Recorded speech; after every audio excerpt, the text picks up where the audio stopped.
fair to say then that you're not particularly happy with Todd Boehly's stewardship of your beloved Blues so far? I don't think anyone is. I think obviously, yeah, the whole Abramovich leaving, everyone was gutted about that. And I think we're just sort of like, well, this club is unrecognisable now.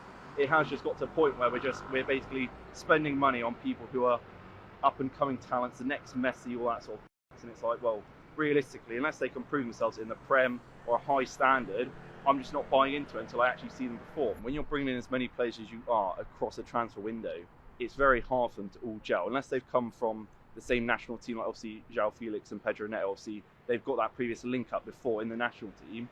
But you're bringing in players who've never played with each other under a new manager, new system, new ownership as well. You're bound to have hiccups along the road. Obviously last season was a prime example of that, with obviously how poor we played. Like, we are expected to be getting Champions League football every single season. But at the end of the day, you do just sort of have to back the manager up until a certain point where you say enough is enough. And yeah, How long have you got then? I say give him the full season. It seems unfair. I think that, well, the prime example was Tuchel. He got sacked after like a couple games like of a loss streak, when realistically he won us the Champions League.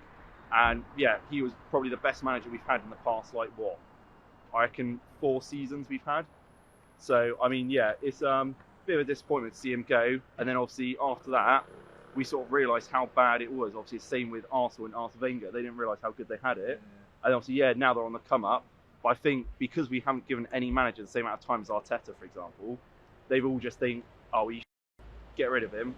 Same thing happens, 6-month cycle over and over again, midway through the season. Like, you can't expect the manager to do anything when, if he's coming in halfway through the season and he hasn't made the signings,